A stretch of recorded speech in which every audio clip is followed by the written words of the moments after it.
जय हिंद दोस्तों। आज मैं मैथ की सीरीज में शुरू करने वाला हूं मेंसुरेशन यानी क्षेत्र मिति। आज के वीडियो में हम सिर्फ उसके फार्मूले कौन से किस चीज के लिए कौन कौन से फार्मूले लगेंगे तथा कौन सी सम के लिए फार्मूले लगेंगे, कौन से वृत्त के लिए लगेंगे, कौन से गोले के लिए लगेंगे, कौन से घन के लिए लगेंगे और कौन से घनाभ के लिए और कौन से समलंब के लिए लगेंगे, इन सब पर हम चर्चा करने वाले हैं। आइए शुरू करते हैं।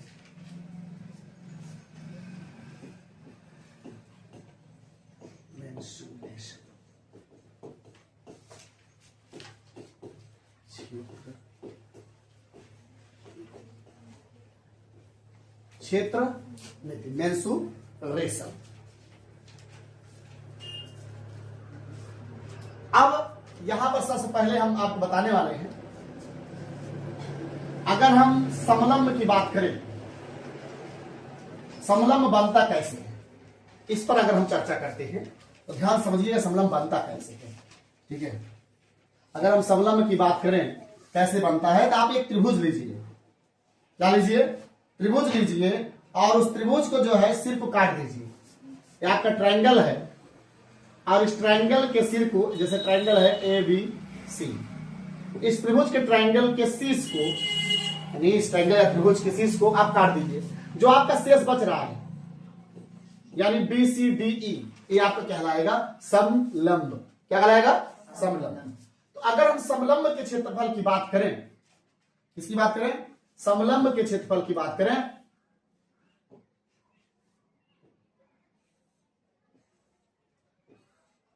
ठीक है, अगर हम समलंब के क्षेत्रफल की बात करें तो क्या हो जाएगा? समलंब का क्षेत्रफल, समलंब का क्षेत्रफल, या इसको बोल सकते हैं समलंबाकार।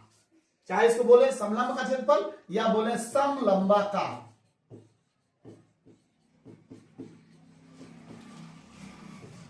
का क्षेत्रफल क्या होगा? समलंबाकार का क्षेत्रफल। देखो, इसमें दो समांतर भुजाएं हैं और दो असमांतर भुजाएं। एक युग्म समांतर है और एक युग्म असमांतर है। समझ रहे? तो जो समांतर भुजा है उसी को लेंगे और उसकी एक ऊंचाई लेंगे। ठीक है, तो क्या हो जाएगा? 1/2 गुणे समांतर भुजाओं का योग, समांतर भुजाओं का योग, भुजाओं का योग गुणे ऊंचाई, गुणे ऊंचाई। ये आपका किसका सूत्र हो गया? समलंब के आकार का सूत्र हो गया या समलंब का क्षेत्रफल का सूत्र हो गया। अब यहां पर अगर मैं बात करूं, अगर समलंब के समांतर भुजाओं की अगर मैं मान लिया इसकी लंबाई a है और इसकी लंबाई b है और इसकी ऊंचाई हम मान लेते हैं h। ठीक, इसका मैंने लंबाई कितना मान लिया? a, और जो छोटा वाला है समांतर भुजा उसको मैंने इसकी लंबाई b मान लिया और इसकी जो हाइट है उसको h मान लिए। क्या मान लिए? h मान लीजिए। एक मिनट रुक जाइए, क्लास नहीं आती है। तो समांतर भुजाओं का जो योग है वो आपका क्या हो जाएगा? a plus B. क्या हो जाएगा? a प्लस बी, क्योंकि एक समांतर भुजा a है और दूसरा कौन सा है? b। उसकी हाइट कितनी है? h। यानी अगर हम समलंब के क्षेत्रफल की बात करें, एरिया ऑफ समलंब, यानी समलंब के क्षेत्रफल अगर बात करें 1/2 गुणे a प्लस बी गुणे h होगा। बस हमारी। अच्छा, अब हम नेक्स्ट पर चलते हैं। अब हम बात करते हैं वृत्त की। किसकी बात करते हैं? आपके मेंसुरेशन में जितने भी फार्मूला है सबसे पहले उसको हम लिखा देंगे, तब हम सिलेबस की ओर चलेंगे। पहले हम चलो वृत्त से पहले मैं चलने वाला हूं घन, क्यूब। ठीक, आप लोग क्यूब खेलते भी हैं, राइट? क्यूब जब खेलते हैं उसमें कितने फलक होते हैं? 6। शांत रही होता है 6। उसमें कितने फलक होते हैं?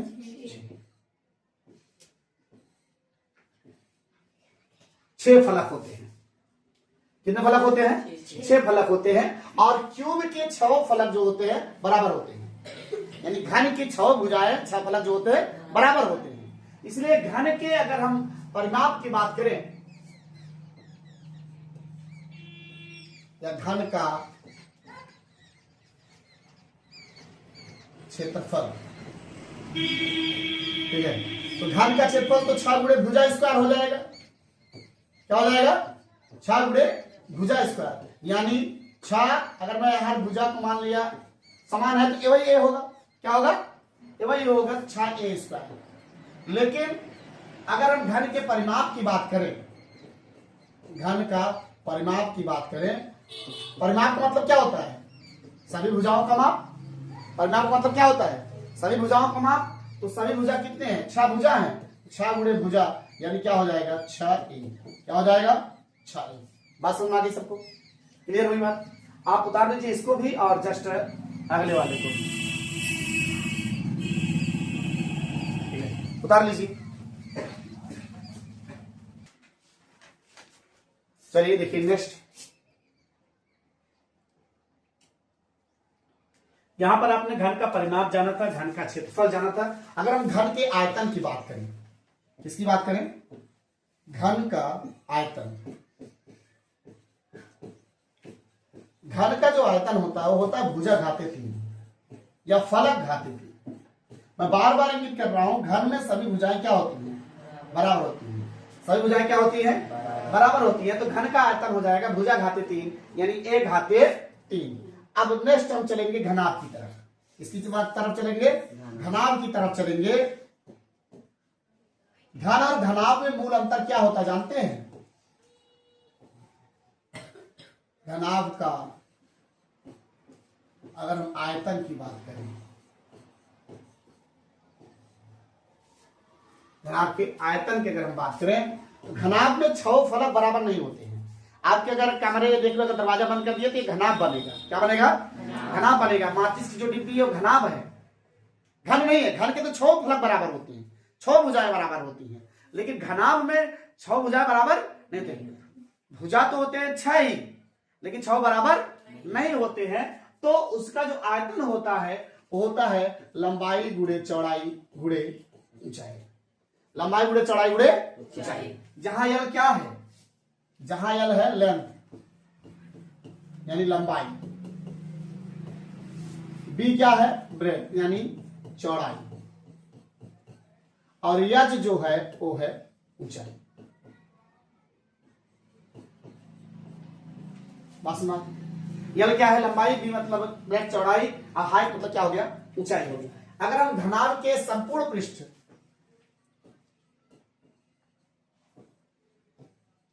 घनाभ का संपूर्ण पृष्ठ की बात करें तो क्या होता है? होता है सूत्र 2 गुणे लंबाई गुणे चौड़ाई धन चौड़ाई गुणे ऊंचाई धन ऊंचाई गुणे लंबाई।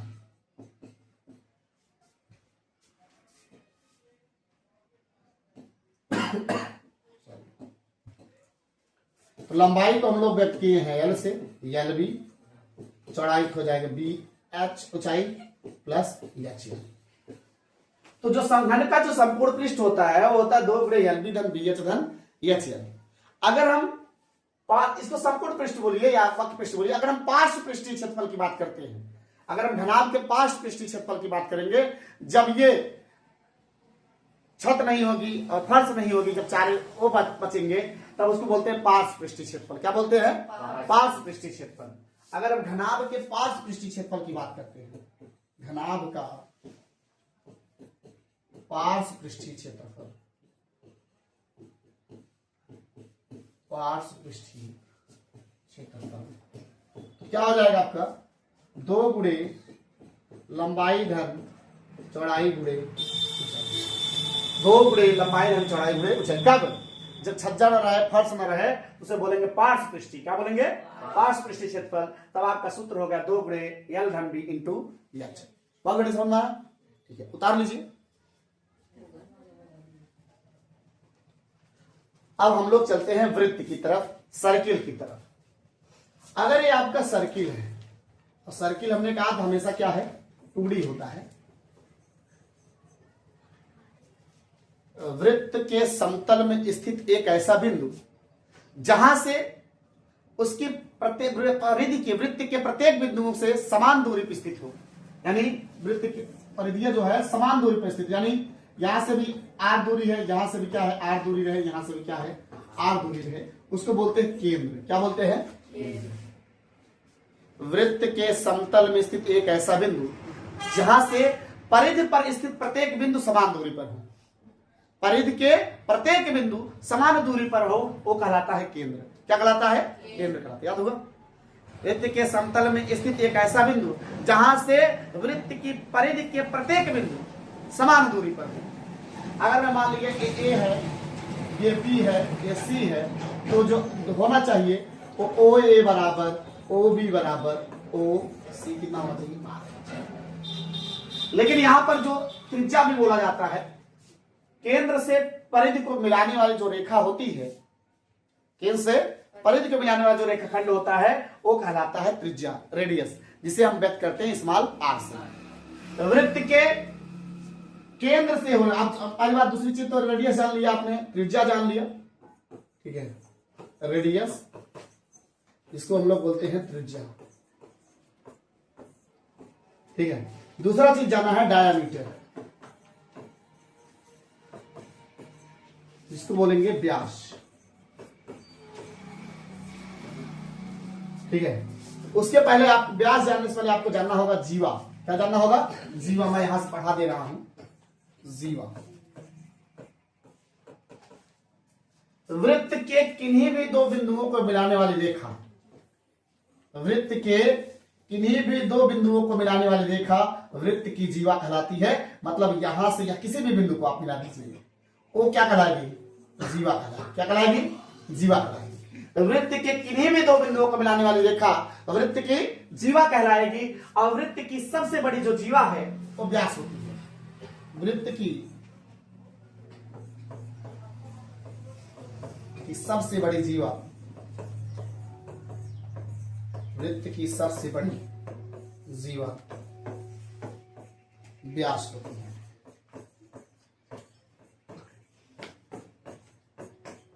वृत्त की सबसे बड़ी जीवा क्या होती है? व्यास होती है।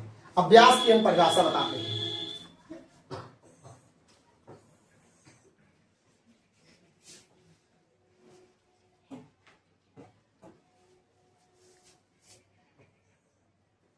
ऐसी जीवा जो वृत्त के केंद्र से होकर जाती है, ऐसी जीवा जो वृत्त के केंद्र से होकर जाती है वो वृत्त का क्या कहलाएगी? व्यास कहलाएगी। यानी ए बी जो है वृत्त का व्यास है, सी डी जो है वो वृत्त का व्यास है। वृत्त के केंद्र से होकर जाने वाली जीवा वृत्त का व्यास कहलाती है, ठीक है। और यहाँ पर जीवा क्या होगी? वृत्त के किन्हीं भी दो बिंदुओं को मिलाने, वृत्त की परिधि के किन्हीं भी दो बिंदुओं को मिलाने वाली रेखा वृत्त की जीवा कहलाएगी।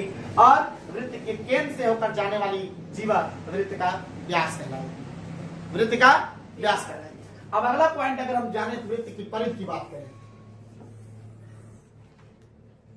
वृत्त का परिमाप ही वृत्त की परिधि कहलाती है। वृत्त का परिमाप ही वृत्त की परिधि कहलाती है। अगर हम वृत्त की परिधि के सूत्र बोलें तो वृत्त की परिधि होती है आपका पाई गुणे व्यास। वृत्त की परिधि सूत्र क्या कहलाती है? पाई गुणे व्यास। अभी मैंने व्यास बताया, व्यास जो होता है त्रिज्या का दुगुना होता है। व्यास जो होता क्या होता है? त्रिज्या का दो गुना होता है। अगर त्रिज्या आर है तो व्यास क्या हो जाएगी? 2r हो जाएगी। क्या हो जाएगी? 2r हो जाएगी। तो पाई जो है एक अपरिमेय संख्या है। पाई क्या है? एक अपरिमेय संख्या है। लेकिन पाई का जो मान होता है वो 22/7 होता है। पाई के मान कितना होता है? 22/7। पाई का जो मान होता है वो होता है 22/7। जिसे अगर पाई को आर्यभट्ट ने किया था और 3.41 का वैल्यू होता है। अगर ट्रिग्नोमेट्री में देखें तो पाई का वैल्यू हम लोग 180 भी यूज करते हैं। कितना यूज करते हैं? 180 अंश भी यूज करते हैं। तो व्यास कितना है आपका? 2r। तो जो परिधि का सूत्र होता है वो होता है 2 पाई r। परिधि का सूत्र क्या होता है? 2 पाई r। बस में आ गई। अच्छा, अब यहां पर जो है हमें यह जानना है परिमाप किसे बोलेंगे। अगर हम वृत्त के परिमाप की चर्चा करें, मैंने चर्चा किया था वृत्त की परिधि वृत्त का क्या कहलाएगी? परिमाप कहलाएगी। वृत्त की परिधि ही वृत्त का क्या कहलाएगी? परिमाप कहलाएगी। वृत्त की परिधि ही वृत्त का क्या कहलाएगी? परिमाप कहलाएगी। वृत्त का परिमाप, वृत्त का परिमाप वृत्त की परिधि कहलाएगी। वृत्त की परिधि कहलाएगी, यानी वृत्त के परिमाप का सूत्र भी क्या होगा? 2 पाई r होगा। क्या होगा? 2 पाई r होगा। अब एक चीज सुन लीजिएगा, अभी मैं व्यास की चर्चा कर रहा था, तो व्यास में एक चीज और जानना है। तो क्या जानना है?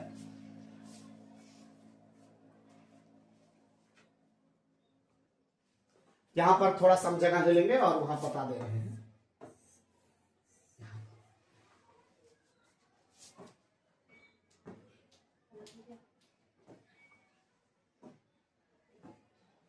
अब यहां पर यह जानना है, जैसे मान लीजिए आपका क्या है?